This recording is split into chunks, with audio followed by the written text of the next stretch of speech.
युद्ध क्यों होता है? क्या दुनिया में शांति बनी रहे इसलिए देश आपस में युद्ध लड़ते हैं? जब युद्ध नहीं होता तब क्या होता है? जब युद्ध नहीं होता तब होती है आने वाले युद्ध की तैयारी, अरबों डॉलर्स के हथियार की खरीद फरोख्त। इन सब में फायदा किसका होता है? दुनिया के सबसे ताकतवर उन देशों का जो हथियार बनाने वाले देश हैं। अभी 7 मई को 2 दिन भारत पाकिस्तान के बीच तनाव रहा, युद्ध जैसे हालात बने। आपने कई खबरें सुनी कि भारत के S-400 के डिफेंस सिस्टम ने कमाल कर दिया। किसने बनाया और बनाकर भारत को किसने बेचा? राफेल ने पाकिस्तान के एयरबेस तबाह कर दिए। राफेल किसने बनाया? किसने बना के भारत को बेचा? पाकिस्तान के ड्रोन्स कहां के थे? सब साफ साफ आपके सामने है। लड़ाई हुई भारत पाकिस्तान की, मुनाफे में रहे हथियार बेचने वाले। सिप्री यानी Stockholm International Peace Research Institute की एक रिपोर्ट 2024 में सामने आई। इसमें बताया गया कि 2023 में दुनिया की 100 सबसे बड़ी हथियार बेचने वाली कंपनियों ने कुल 632 अरब डॉलर यानी 52 लाख करोड़ रुपए की कमाई की। ये कमाई का आंकड़ा 2022 की तुलना में 4.2% ज्यादा रहा। दुनिया की 100 सबसे बड़ी हथियार बनाने वाली कंपनियों में 40 कंपनी अमेरिका की थी, 9 चाइना की थी, 7 यूके की। बात करें टॉप 10 कंपनियों की तो इसमें 5 कंपनी अकेले अमेरिका से थी, 3 चाइना से थी, 1 यूके से और 1 रशिया से। सवाल बहुत से हैं, दो देशों के बीच युद्ध और आतंकवाद में क्या अंतर है? क्योंकि हथियारों की खरीद बेच दोनों जगह होती है। कौन सा देश इससे सबसे ज्यादा फायदे में रहता है? क्या कुछ और खुलासे करती है Stockholm International Peace Research Institute की ये रिपोर्ट? फैक्ट्स एंड फिगर्स के इस एपिसोड में आई विल एक्सप्लेन।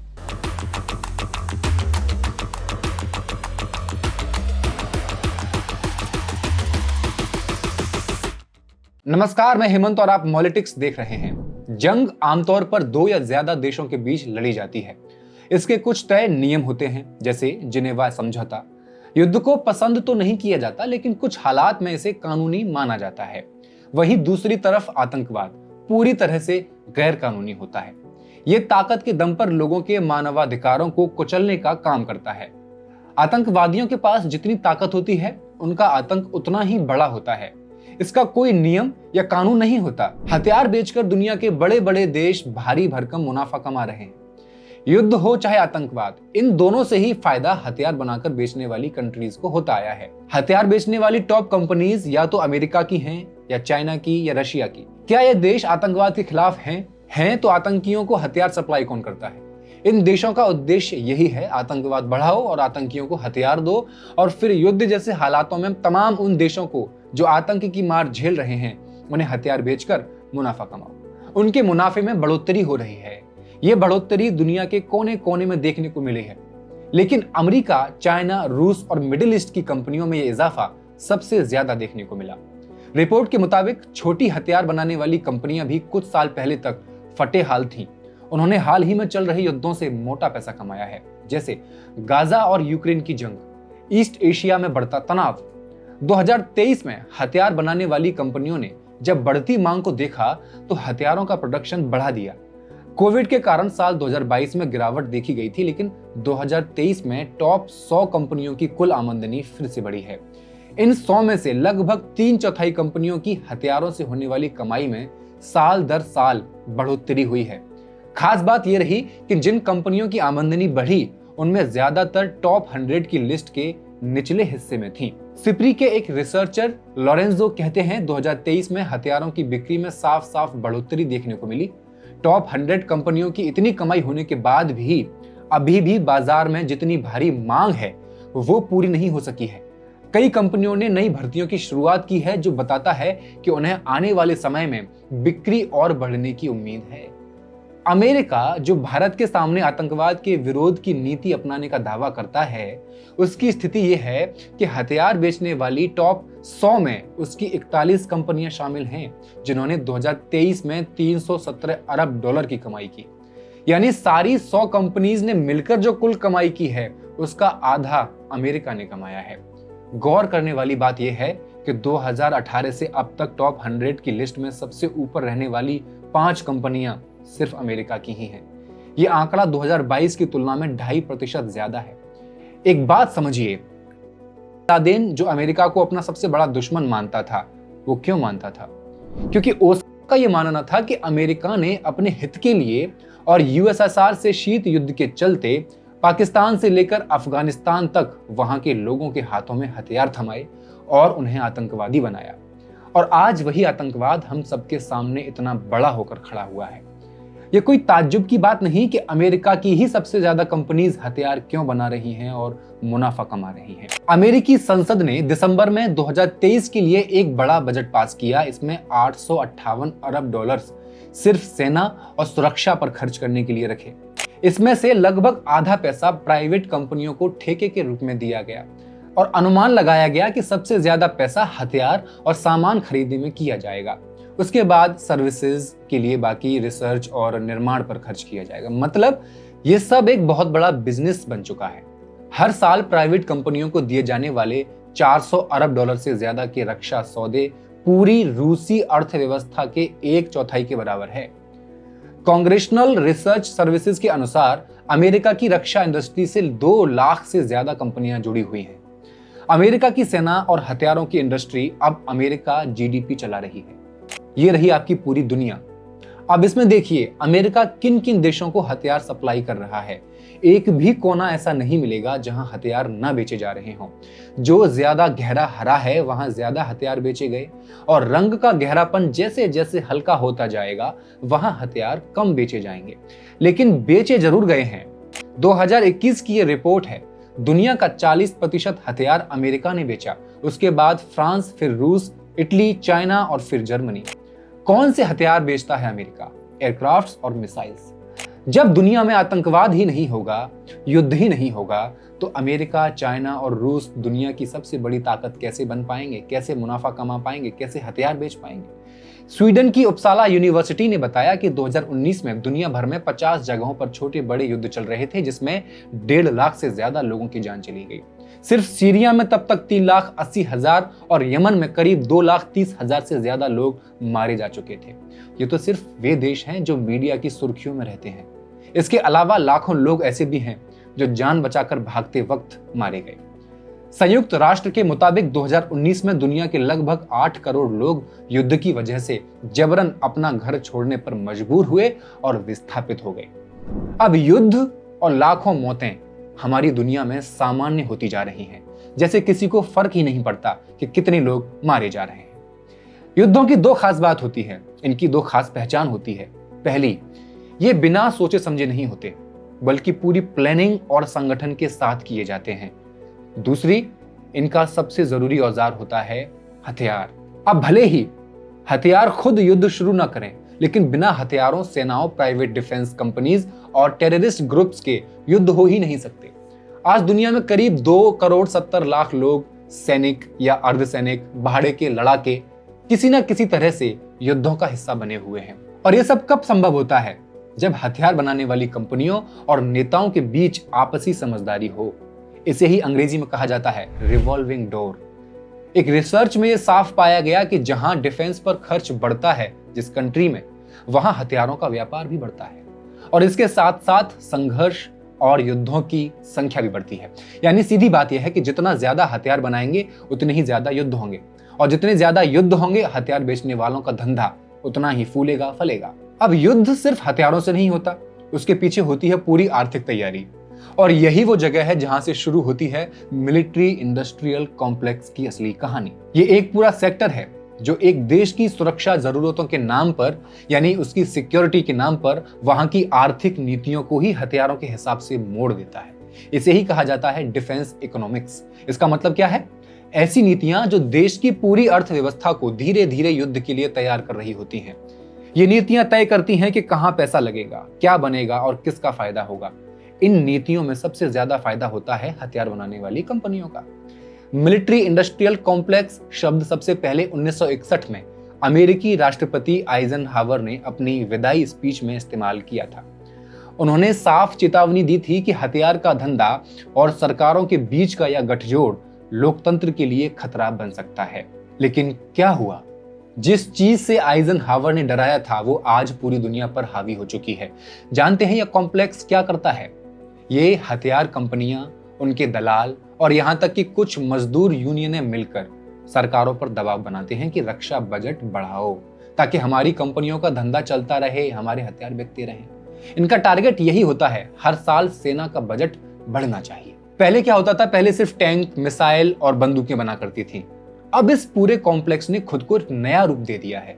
एक नई चालाकी के साथ अब इसे मिलिट्री इंडस्ट्रियल सिक्योरिटी कॉम्प्लेक्स में तब्दील कर दिया गया है। सिक्योरिटी शब्द जोड़ दिया गया है। अब ये लोग सिर्फ हथियार नहीं बनाते, बल्कि टेक्नोलॉजी, साइबर सिक्योरिटी, डेटा निगरानी, बॉर्डर मिलिटराइजेशन, यहां तक कि आम लोगों की आवाजाही पर निगरानी जैसी चीजों को भी सिक्योरिटी के नाम पर बेच देते हैं।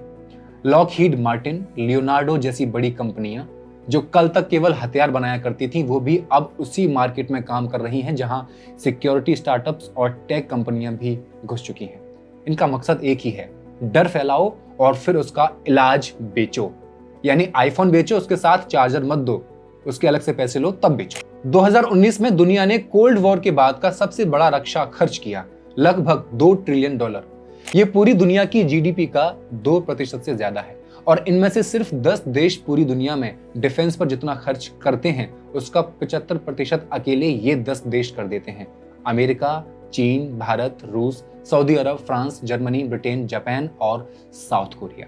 भले ही अमेरिका और यूरोपीय संघ के कानूनों में हथियार बेचने के लिए कई नियम कानूनों को शामिल किया गया है, या भले ही अंतर्राष्ट्रीय स्तर पर आर्म्स ट्रेड ट्रीटी जैसी संधियां मौजूद हों जो ये शर्त लगाती हैं कि किसी ऐसे देश को हथियार नहीं बेचा जा सकता जहां युद्ध ऑलरेडी चल रहा हो या जहां ह्यूमन राइट्स का उल्लंघन हो रहा हो। लेकिन वास्तविकता क्या है?